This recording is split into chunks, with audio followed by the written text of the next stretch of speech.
Sunrise Gumban.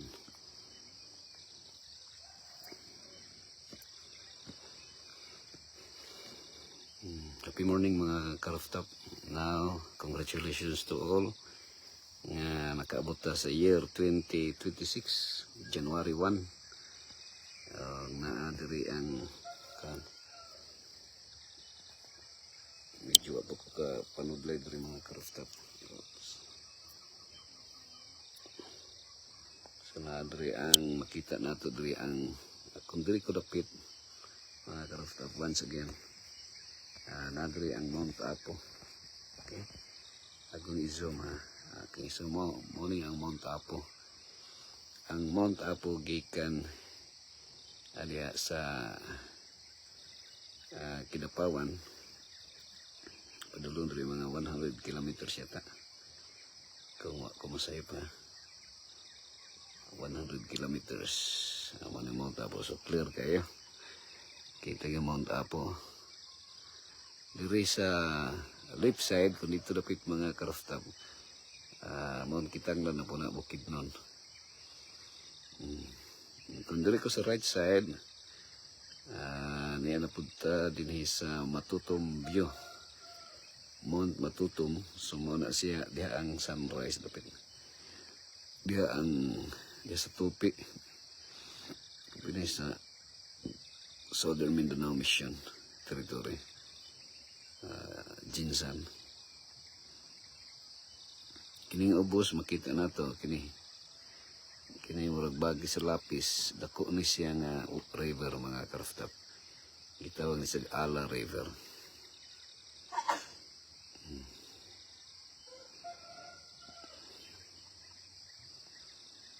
Okay, so ang oras na to 5 kapina, 5:40 yata or 5:35.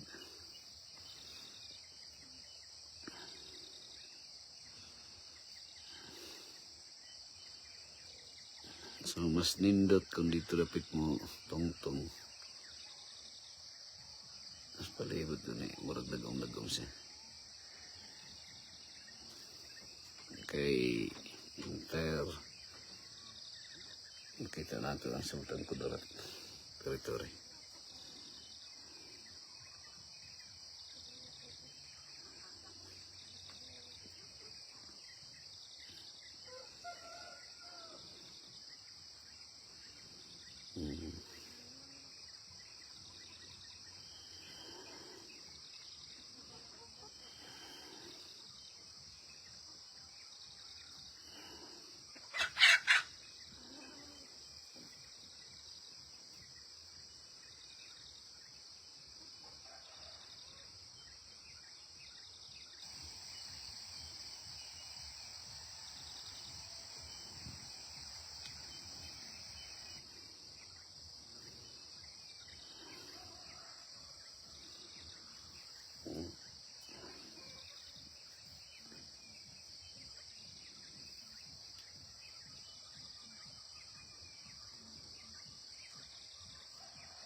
Abangan natin ang adlaw nga mugitiw mga ka-rooftop diri sa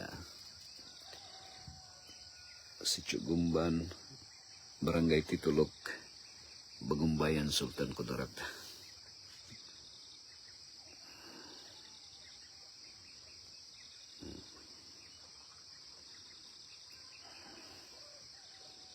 So far karon pa kita diri kaaninag sa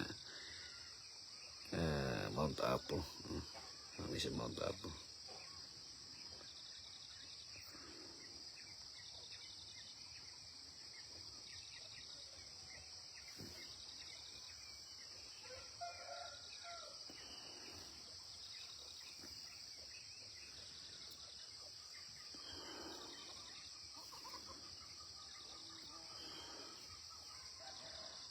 Okay, Jamin Conchas sa Banal jam, mayong buntag jam. Wala ka na bilal gabi jam sa New Year, sa celebration. Kumusta naman? Unsa na may kahimtang ni mo diha jam? Ako diri jam sa kan jam sa Sultan Kudarat sa lugar ni Mrs. So mo jam ang kan jam. Matutong, Mount Matutong. Sa Jinsan area, lapit sa Sultan. Kani nga lugar, lapit sa Tupi at ni kining Matutong. Tupi, South Cotabato na. May buntag pastor. Happy morning. Kumusta naman kaya jam? Ang ganda dyan, pastor. Nakang yun yung area. Kini nga lugar jam. Kung ano siya, potential na siya for tourism. Sa pagkakaroon, wala pa lang na human, wala pa'y politiko nga naka-country sa ibabaw. Nga mabutangan ni siya from farm to market road. So, din makita na ito Mount Apo. Mount Apo nga area. So, kung diri yung ka magtungtong dito sa ibabaw, kini din sa ibabaw, diha sa bukid-bukid, okay lang po, pastor. Nag-duty ko karon. Ba, duty ni mo ron. So, kini nga bukid, jam, nakaanha mi din ha, jam, kana jam. Mga 1 kilometer, gikan diri sa, ako ang namutangan diri. Diri mawaning farm diri sa Misis. Sa akong mga in-laws na ko. Diri, teritori. Maning balay ang itapukan. Diri mi every year, reunion mi diri. So, kini nga bukid jam, kining sa ibabaw jam, diha na nagbaktas mi diha. Na may karsada na diha kanang laging sa kuan sa una kana mga laging mga kana mag-transport og mga troso. So nay karsada din nga lugar. Yeah. Dito sa ibabaw kung tungtong naka dito patag-patag na siya dito. Patag na. So yeah, makita na ang palibot. Marjeline Lumasag Kapapas, Happy New Year, Pastor. Marjeline, happy morning, happy New Year. So nagtanaw na lang ko sa kuno sa sa an hour at doon sa Facebook. Di ko kasulod og sayo pag diris bukid kay ang internet dire kanang palong siya pag ang gabi. So, saya makadita lang ko. Lahi diri kay sayo. Natulog diri. Ang tulog diri.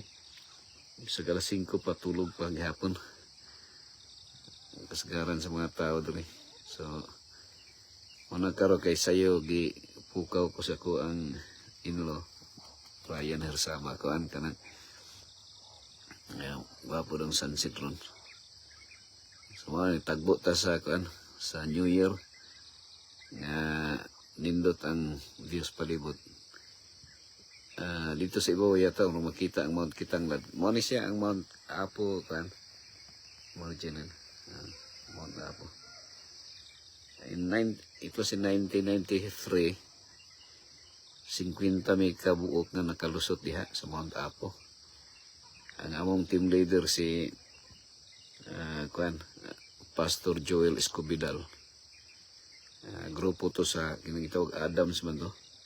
Adventist Association of Davao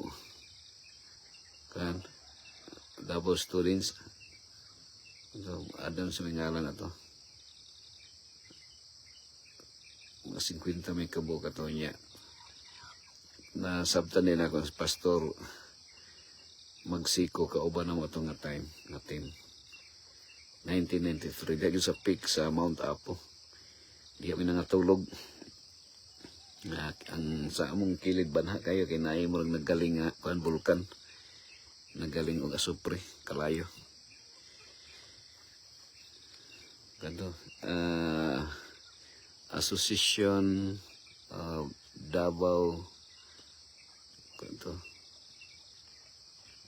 Davao Students mamon to nga naman to Adams Davao Ministerial Students mga anak Adams Association of Davao Adventist Ministerial Students mga anak to siya nga team naka-recall ko nga nangaligo pa mi sa diha sa Kidapawan sa Lirib resort. So kato nga time dili pa kayo wala pa rin siya gi-commercialize sa tourism.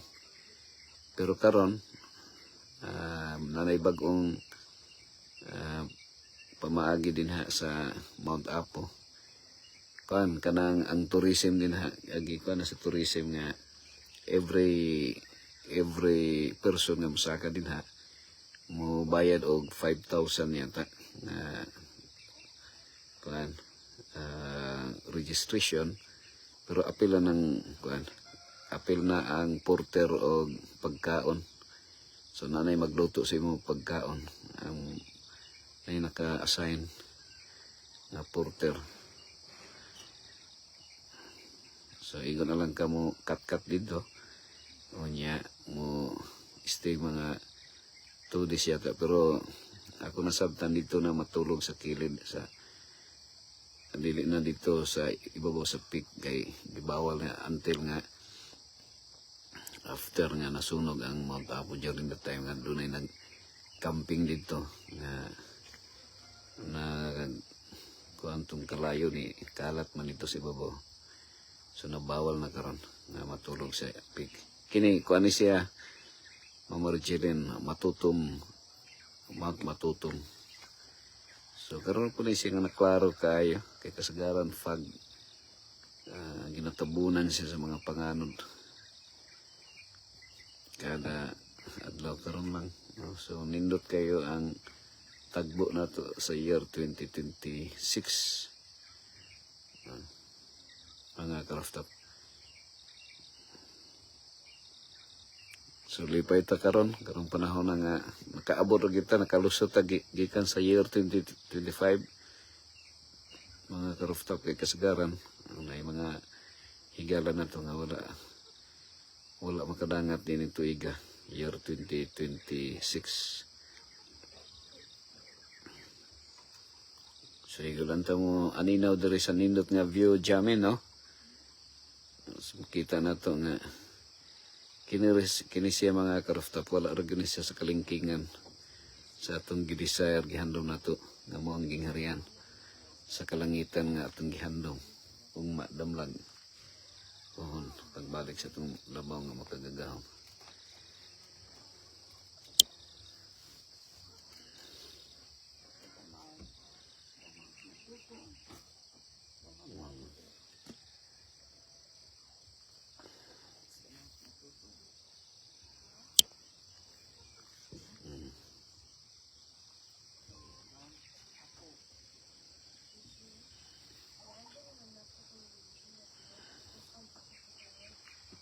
Hi Sam, Bibi Sam.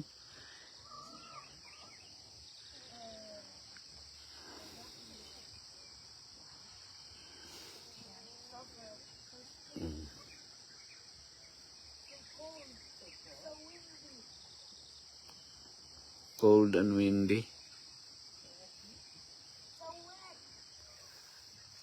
Tugnaw ka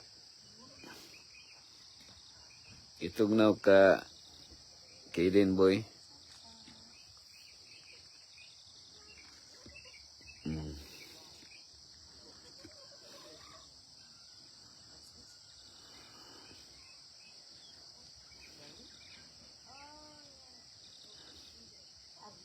Every year diri kan Ma'am Jamin Mamarjilin every year namin diri sa ibabaw. Once a year may diri nga tapok sa kami diri. So, diri na yung bakasyon. Mga 1 week lang. For the entire year nga nasa trabaho. So, naami diri nagpalamig. Diri sa farm, sa G Farm, Ersaba family.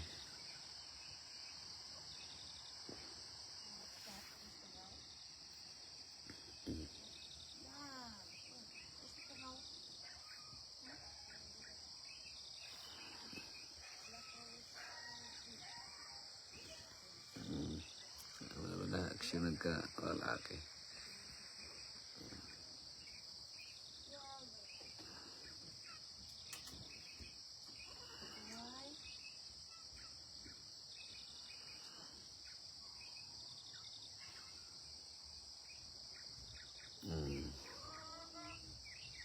So, ang adlaw, diha dapit mo, kuan, musubang. Actually, nakasubang ng adlaw, nalay bukid nga ni, nakababang nga di nato makitaan.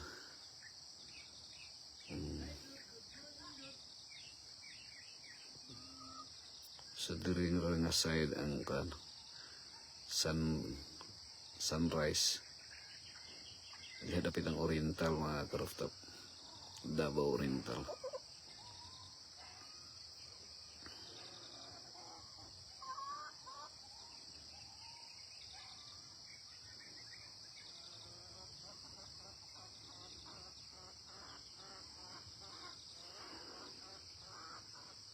So, kita pa na to ang Mount Apo. Taas-taas ni Mount Apo, mga 10,000 feet above sea level. So, the highest mountain is entire Philippines.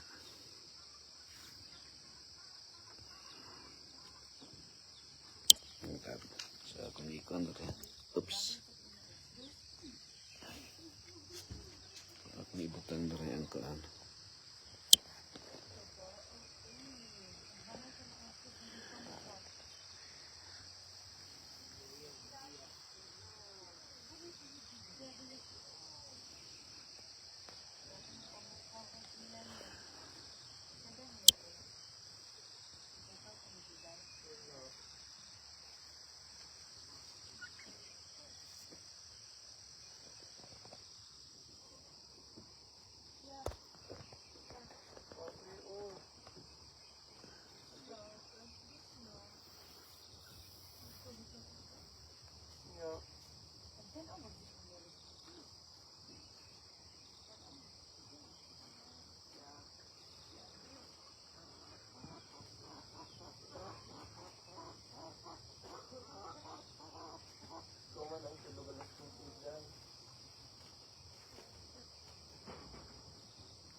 Sumita ko diri ko ang mga karooftop. May testingan ko na kung bahog og kuan. Pagka akong manok diri. May mga manok diri nga hindi na pagkaon nito pag kanon ha. Testingan ako diri. Bahog.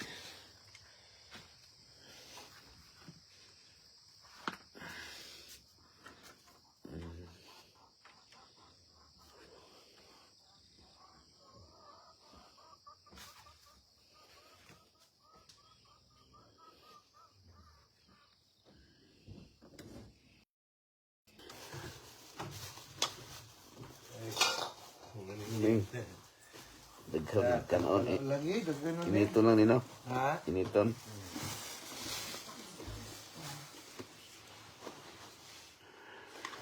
Wala nakita ang gabi siguro. Ha? Nakita ang gabi. Tadi kay magkalong ag magbago. Akin nang gisapo ron eh. Walang tapos na nagbukas. Pero pwede rin eh, initon lang. Initon lang.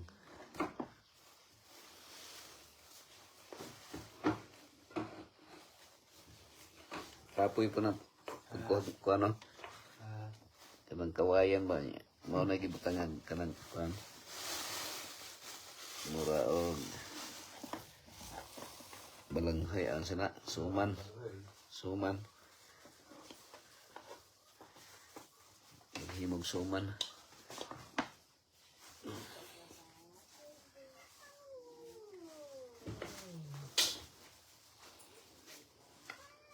Tingnan ako.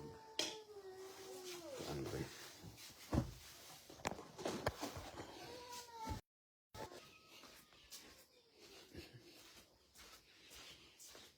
Testing tag ko ang mga karoftan. Ay. Ang gawin mo naman. Testingan natin. Bahog niya. Natay kanon rin na bahaw. Kung testingan ang bahog na yung mga manok. Na.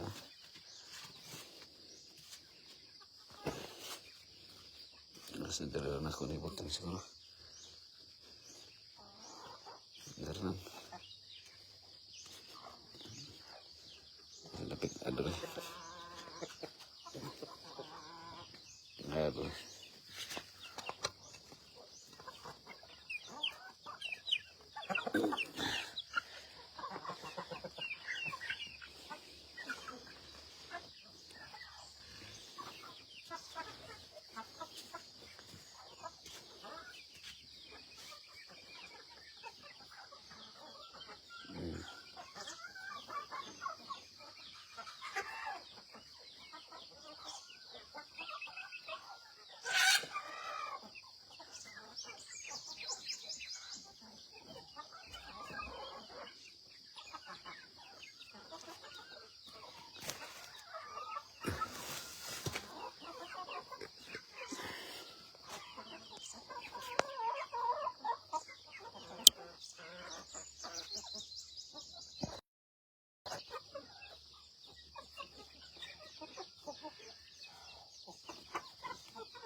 Kasi gamay na lang manok ang tumaw sa dito sa poultry naman.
Luto ng adlaw mga karostap.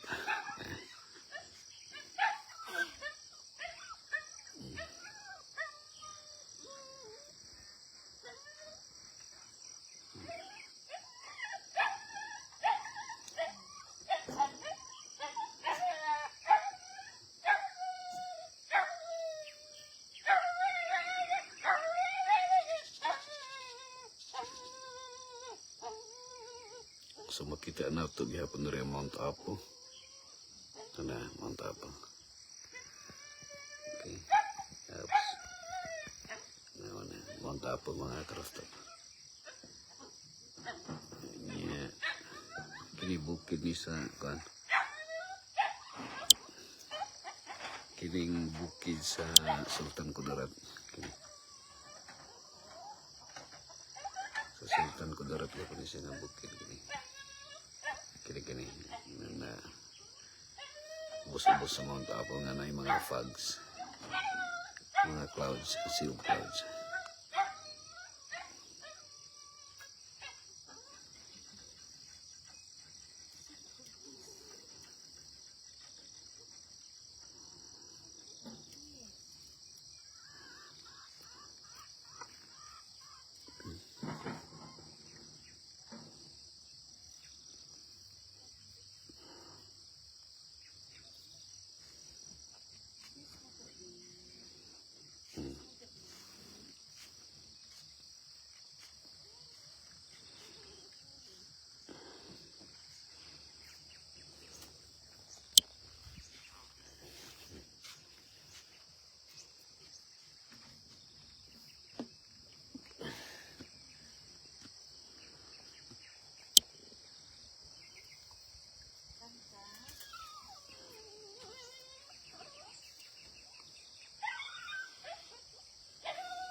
Mayro.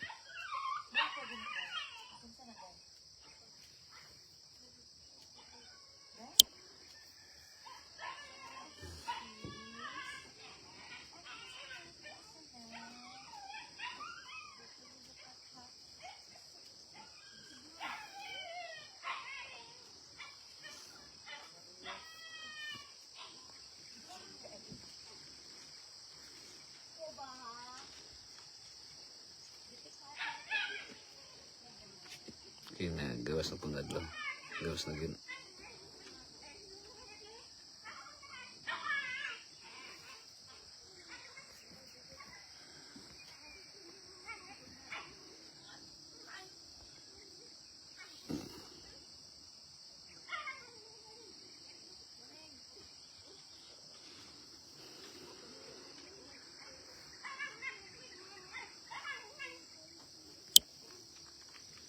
Ako'y nakita diri mga karooftap na nanay kining manok ang ibahan sa Bible very kuan siya significant kayong manok sa Bible.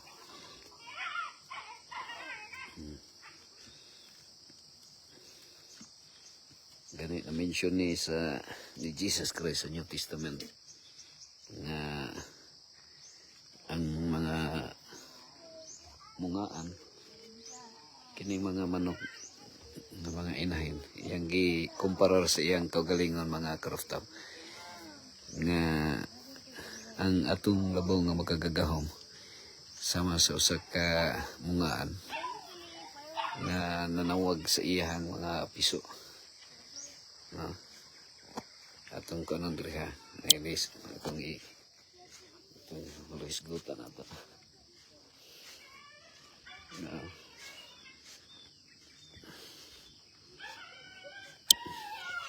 May happy morning, May. So, na-adri. Okay, ano, horot lang pa. Okay. So, kita na ito, diri mga karofta. Horot lang pa. Kung ibutang nga pagkaon. Para sa mga manok.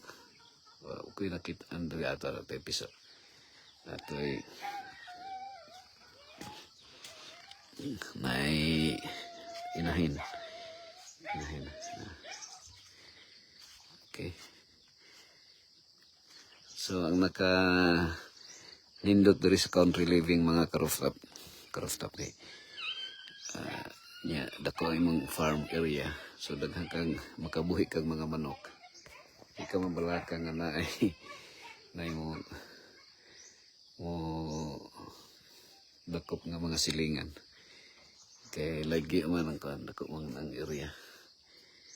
Kung na kayo mga tanong sa mga kapayas, lubi ba? Say mga bunga-bunga sa palibot, mga tanong nimo. So, pwede rin mo mabahog sa mapakaon sa mga manok. Ano na siya? Okay, so dere, manay siya mga karoftab. Ang manok, mga paborito niya, ginakaon lagi sa mga tao. Man plus okay nga ang gi-design sa Ginoo nga atong kanon supposedly karon gid okay plus or okra kanang mga plants lang. So dinhi ang manok na gamit ni nga illustration ni Jesus Christ nga ang our Father the Almighty God sama sa kainahin sama sa kamungaan nga nagtawag sa iyang mga anak nga para mataguan niya sa iyang mga pako. So, wala si mga igsoon.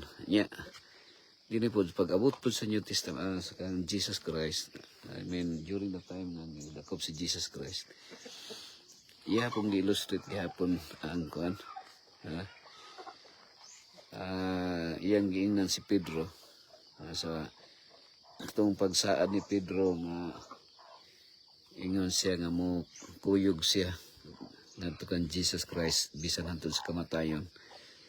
Pero sa diha nga nagsaad si Pedro, si Jesus Christ nag-ingon dayon si Jesus Christ nga sultihan nga nako Pedro nga sa dili pa mo tugtugaok ang manok katulo ka bisis kaduha ka bisis imo na kung ilimod sa katulo ka bisis.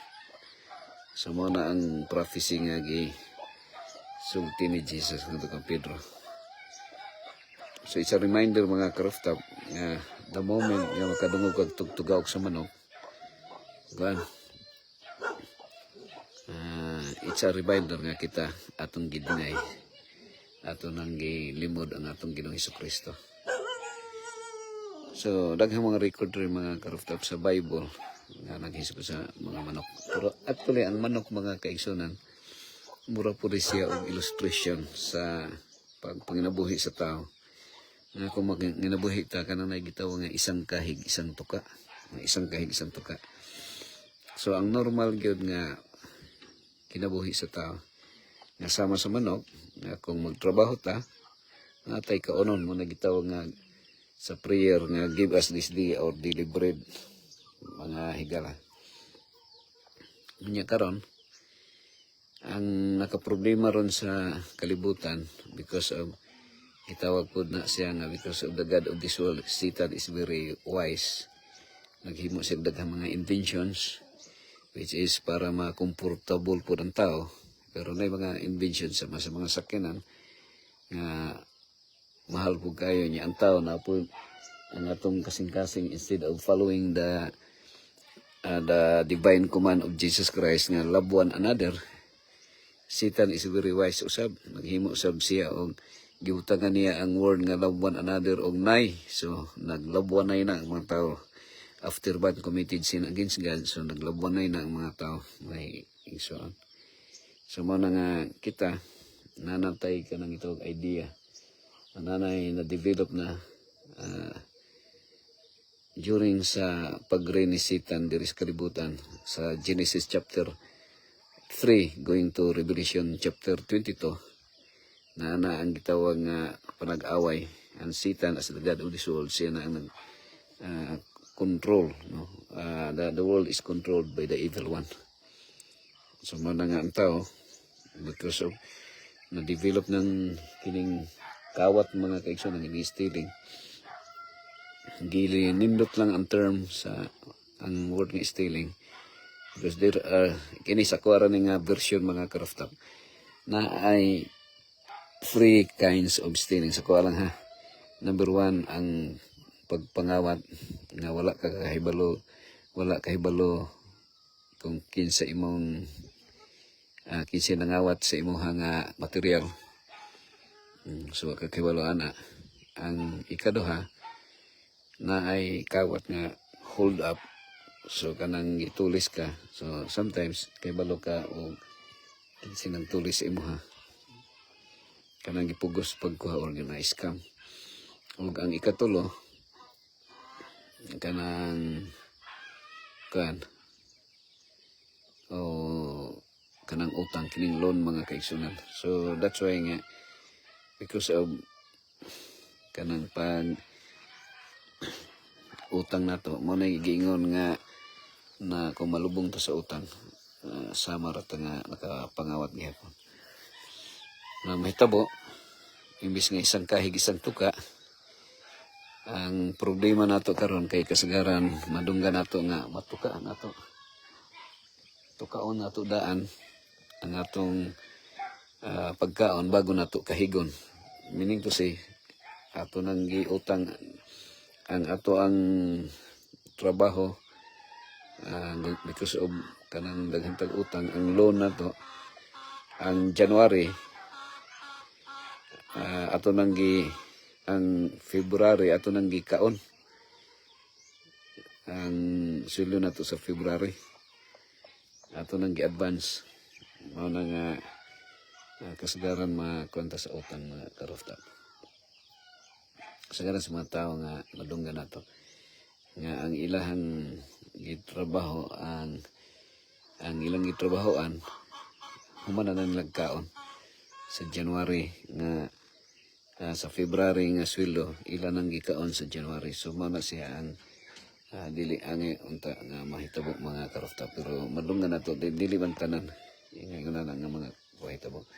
So kung ang model nato mao manok isang kahig isang tuka, so dili nato kahigundaan unsa na tukaundaan bago pa ka magtrabaho. Makauna nato daan bago pa trabahoan.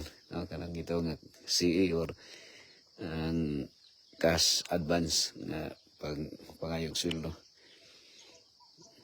So diha na mga kaigsunan. So ang manok model, may model mga karofta. Unya ang sitwasyon, ang senaryo pun mga higala, igsoon.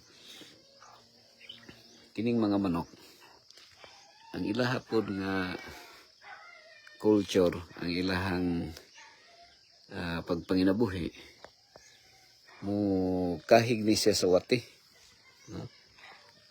Ang ilang kasagaran nilang kinakuha nga paborito nilang kanon, kauno nila ang wati. Ilang kahigon, madakpan nila ang wati, so nakaon nila. Unya ang culture po nato nga mga tao, ato pong dakpon po nato ang manok, ginaihaw ang manok, ato pong ginakaon. So ini kamatay po nato, ibutang ta sa yuta, sabagay butang ang kung ibutang sa lungon o sa kanang kundi naman makabot ang wati dito pero sa normal nga kahimtang ang tao ibutang sa yuta o niya ginakaon sa wati. So kung mamatay ta ang wati mo kaon sa tuwa o niya ang wati kahigon sa manok. So ang pagkaon sa manok wati o niya ang manok sa kaunon po sa tao niya ang tao po kaunon po sa wati kung mamatay na. So ana ang cycle no. Kahigon sa manok ang wati, kaunon sa manok ang wati, niya ang manok kaunon sa tao, ang tao pag mamatay kaunon po sa wati. So mao na ang cycle sa atong kinabuhi diri sa kalibutan mga higala. Pero supposedly original nga design sa Ginoo walay kamatayon. Walay tao nga mamatay. Pero sa diyang nakasala na, mao nang nanay kamatayon. So dili siya will of God nga ang kini mga animals ginakaon nato after man committed sin against God lang ni siya nga gi-permit or gi-allowed sa Ginoo nga ang mga mananap ginakaon. So maning dali ra nato madawg-dawg og kaon mga higala kining man plus okay or manok. Mga karafta.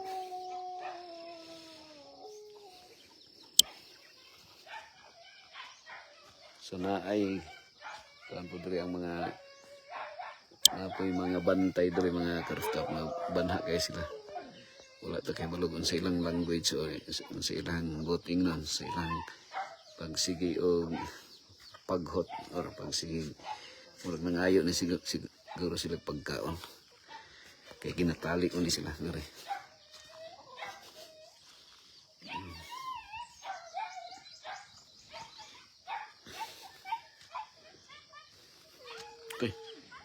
So nisubang na gyud ang adlaw mga karaftak.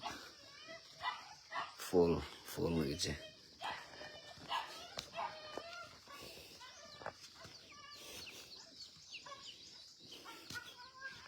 Imo nang iro ging. Ang say nang nanawag.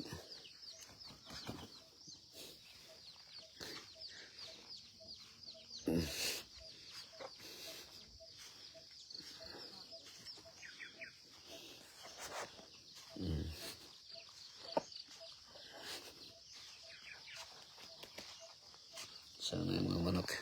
Ginabuhi po sila. So na nabili nga lobby. So gina kot-kot po nila. Ginatuhap. So napi nag-atang-atang po dito sa purtahan. Kay mangayo pagkaon. Nabuhian na si Utoy. Oops.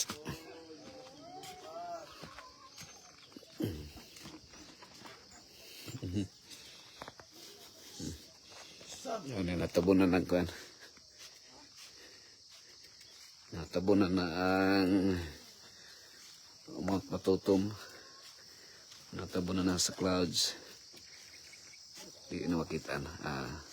So nang adlaw niluto ng adlaw dili siya magkuan sa tong beans mga karafta na ano na kuha siya na so na ang iyang porma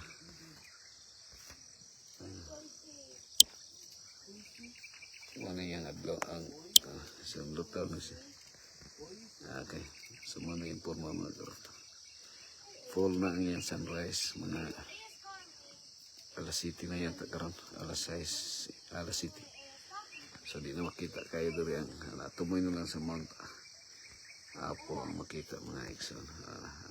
Mount Apo and then Mount Matutum. So natabunan na sa mga clouds. Okay, so daghang salamat. Congratulations everyone sa mga nakamuta ang tuninintak na sa ato ang pagtagbo sa year 2025.